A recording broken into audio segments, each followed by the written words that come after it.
Welcome back to the Gift of Lupus. I am Shavonne, your curator and founder of the Gift of Lupus. I've been living with lupus for over 14 years and I'm currently in a lupus flare. And I just want to follow up and respond to Tricia Bachoo's YouTube video titled, Why Saying No Changed My Entire Life, The Power of Boundaries After 50 Years Old. I'm going to be giving one personal and one professional example of how I've utilized my boundaries and said no. So the first one is there was a family member and they were saying inappropriate, untrue things, and they would get me all stressed out and upset when they would randomly call or text me about nonsense. And I decided to block them. So I no longer receive their texts and their phone calls. And that's been about 3 or 4 weeks ago. And my life has been much peaceful without hearing that and getting into a back and forth about how something they saying that's irrational, and I'm trying to make sense of it and ask questions, and they don't want to hear it. And then the second example, a professional example, while on my medical leave, my principal reached out to me and asked, well, text me and said, by the way, I'm sorry to reach out to you at this time. However, I wanted to know if you were able to come in and be a mediator for two colleagues. And I, first, I was shocked that she even reached out for that matter. She knows I'm on short-term disability, which means that's illegal to come back and be receiving payments.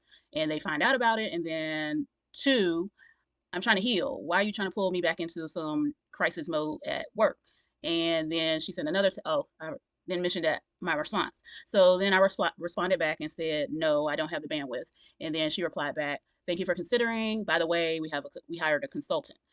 Okay, that's not helping me out. Why are you telling me why you ain't, if you get hired a consultant, why you ain't use a consultant? Why are you reaching out to me? But I didn't respond after that.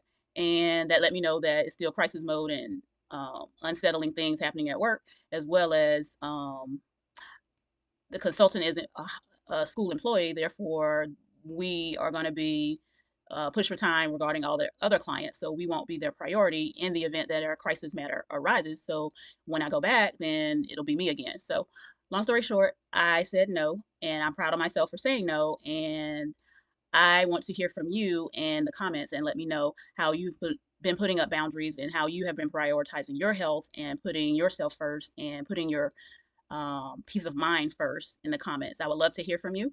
And don't forget to subscribe to my channel. If you haven't already, make sure you hit the like button. And if you know some Black women in your life, or if it's you, please share this with them. Again, we are trying to thrive, and I want to hear from you on ways that you are thriving.